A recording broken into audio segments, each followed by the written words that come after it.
got your Mac and Mac guys here on Birds 365. We thank Mark Farzetta for jumping in. You got him during in season right here on the JAKIB Media YouTube channel, hosting the Eagles pregame show, and it's Farzy show every day on YouTube. And he swears he doesn't dye his beard. If he doesn't, God bless him. By the time I was Farzy's age, I had more hair than Farzy at Farzy's age. I never went the full shave route, but I was already going gray in the beard by his age. So if he's still as dark as he says he is, more power to him. He's a handsome young man. As he kicks the shoe polish under the desk. Yeah, might very well be. We're hoping to get Matt Verderam up here in about 20 minutes. Not 100% sure yet, but there are a couple of national football stories, John. This one should get some response from our streamers here on Birds 365. It seems like the Tush Push is back. The NFL met, and it had been speculated that they couldn't get 2/3 of the NFL, although some were a little outspoken about it, that they wanted to see it go away. The ability to push a runner from behind on a short yardage situation. The Eagles almost took it to a level of perfection this year. Unbelievably tremendous at converting on those short yardage situations. Some thought that they would take it away just because the Eagles had become unstoppable with it. Doesn't look like it's going to get passed. Doesn't look like it's even going to be brought up for a vote, Johnny Back. The Tush Push is going to be part of the Eagles' offensive weaponry again here in 2023. Yeah, no doubt it's not. It's going unchallenged by the competition committee, so it's here to stay for at least 2023. So it's here. It's not going anywhere. The short term. Generally, when it's competition committee recommendations, they're not going to recommend something they don't think they have the votes for. So it indicates it wouldn't pass anyway. So they're not even going to bring it up. So when they do bring it up in the future, they're probably going to have the votes. The question is, are they going to bring it up? So originally I thought, yeah, they're going to change it. Now, since then, people have brought up some interesting points to me. One, they're all about offense. And even though it's not an aesthetic play, a lot of people brought that up. I brought that up. It's better than a punt from their perspective because people are staying on the field, converting and scoring points. And that's what the NFL wants. And I think that was a good point. But you and I talked about this a lot, and we both agree. I don't think it helps the Eagles. I think it hinders the Eagles for the counterintuitive point that if you break down every single tush push from the Eagles this year, I don't think Jalen Hurts needed 90% of them. I really don't. Is it a nice insurance policy to make sure? Yeah. I'm watching one right now. The Athletic popped up at the goal line against the Chiefs and the Super Bowl. He didn't need any help. He was in.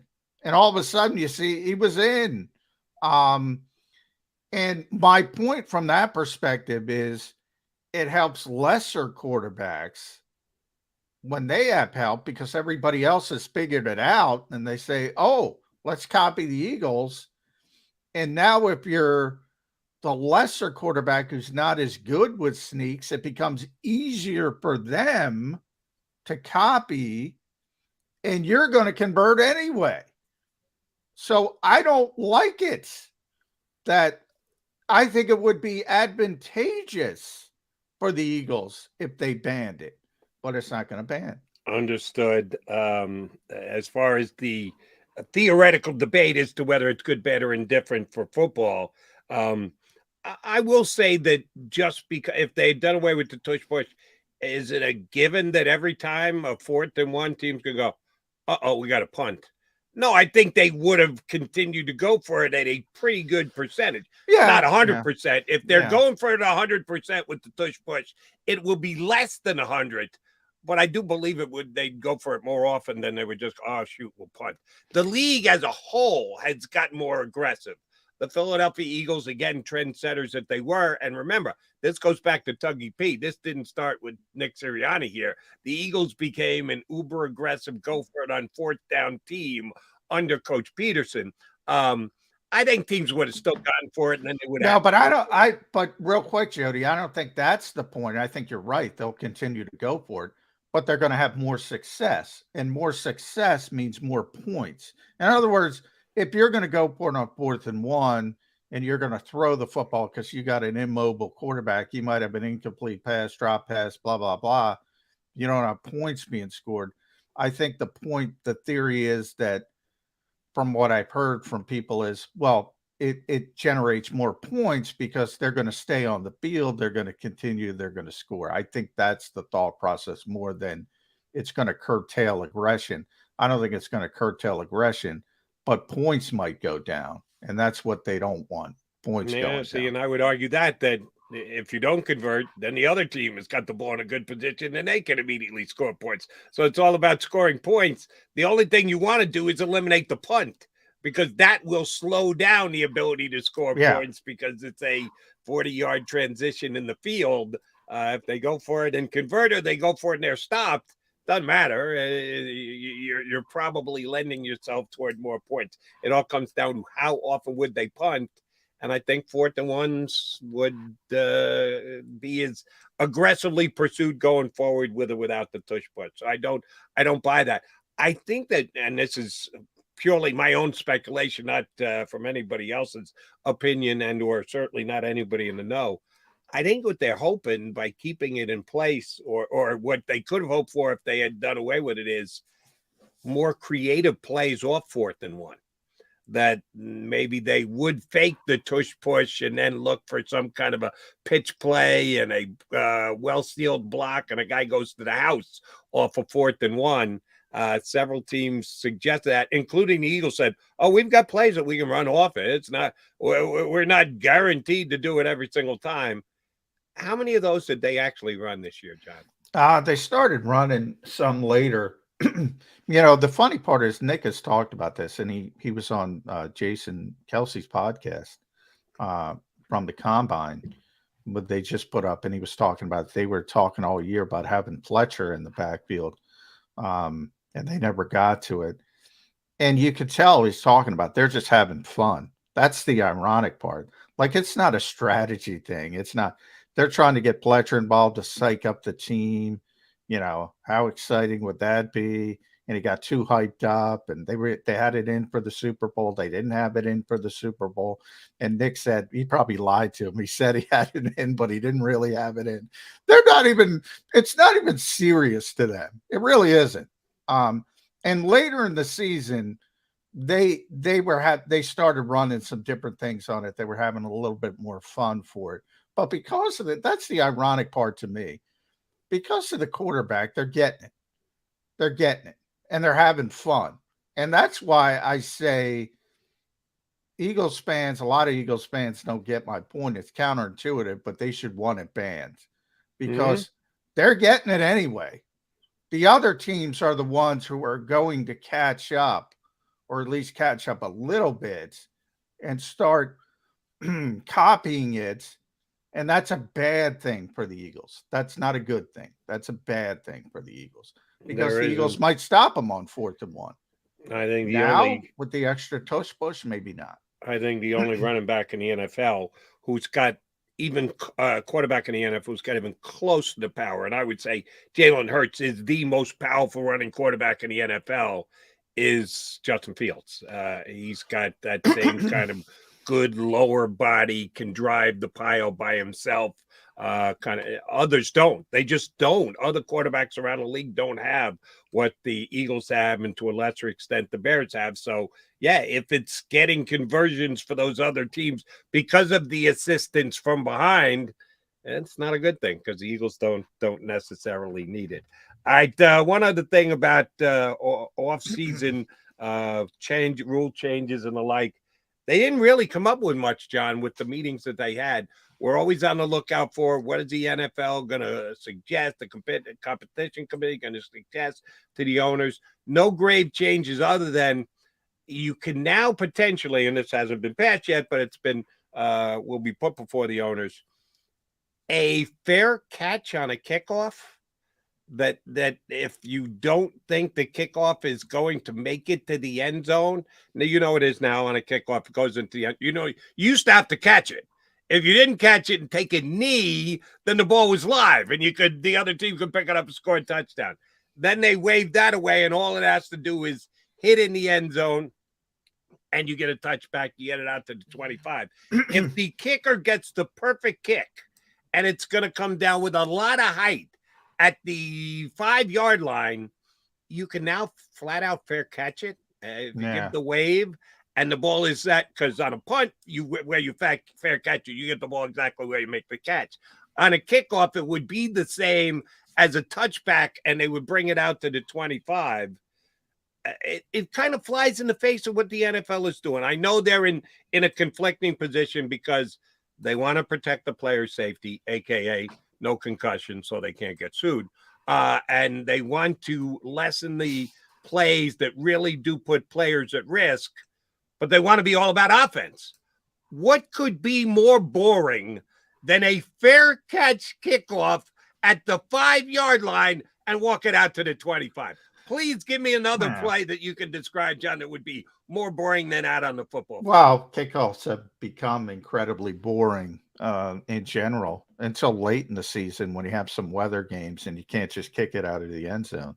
And then they become exciting again. And you have a bunch. You'll notice all the big kickoff returns, almost all of them come in the second half of the season. All of a sudden you say, there's no kickoff returns. There's no kickoff, even punt returns to a lesser degree.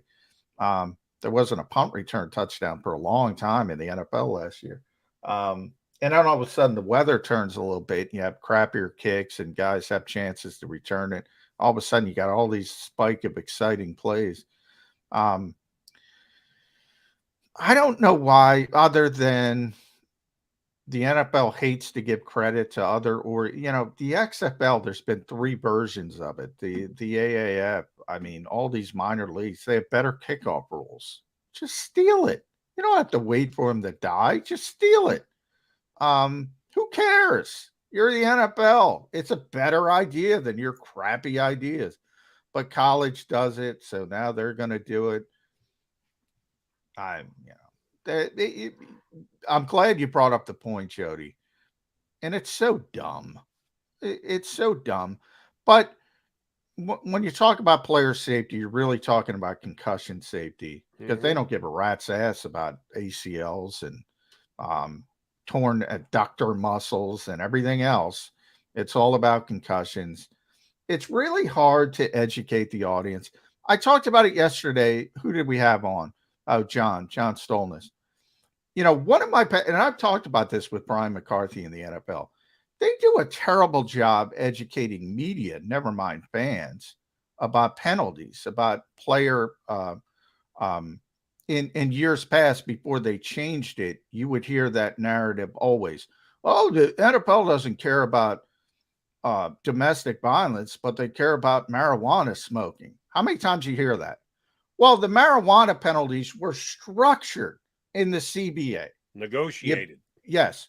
You fail a test, here's the penalty. You fail a second test, here's the penalty. You fail a third test, here's the penalty. You fail a fourth test, like you're Josh Gordon, you're suspended for the year. The personal conduct policy was different. There was a lot of wiggle room, a lot of power to Roger Goodell. You had the Players Association fighting for the rights of players, as they should do. That's their job. But it wasn't structured. And I told Brian McCarthy, who's the communications guy for the NFL, I said, in every press release, you should put at the bottom, substance abuse penalties are structured in a jointly negotiated way with the NFLPA. You should do that in every single press release, because there are media people who didn't understand it. Never mind fans. They do a really, really poor job of educating consumers. And same thing with the safety issues, with the kickoff issues. But larger point, Take the XFL's role. It's more exciting. Not open to interpretation. That's what they need to add to every one of those press releases. It's not something that Roger Goodell can put his thumb on the scale and go, well, I need to weigh this against precedent and this situation. It wasn't exactly the same. Oh, no, positive test. That's it. You and come again, up we were talking about Calvin Ridley. Again, structured penalty. Gambling penalties are structured. There's no wiggle room. But people don't, and you get those same arguments. Well, they don't care about domestic violence, but you can't go on a betting app. How many times you hear that? I heard that 50 times. Yeah, it doesn't make sense. Doesn't make sense for a reason, because it's collectively bargained that way. There are some things that are negotiable and other things that aren't, and you should know the difference between the two. He's John McMullen. I'm Jody McDonald. We're hoping to hear from Matt Verderame. We haven't had Matt here on Birds 365 since he joined Johnny's squad. Jumped from Fansided over to Sports Illustrated. He's going to be part of the MMQB podcast going forward as well. Matt's always good when we get him on. We're hoping to get him on. I might have an email address that I can give to Xander, and that way I can get Matt Verderame's email out to him so he can jump in here on the stream here on Birds 365.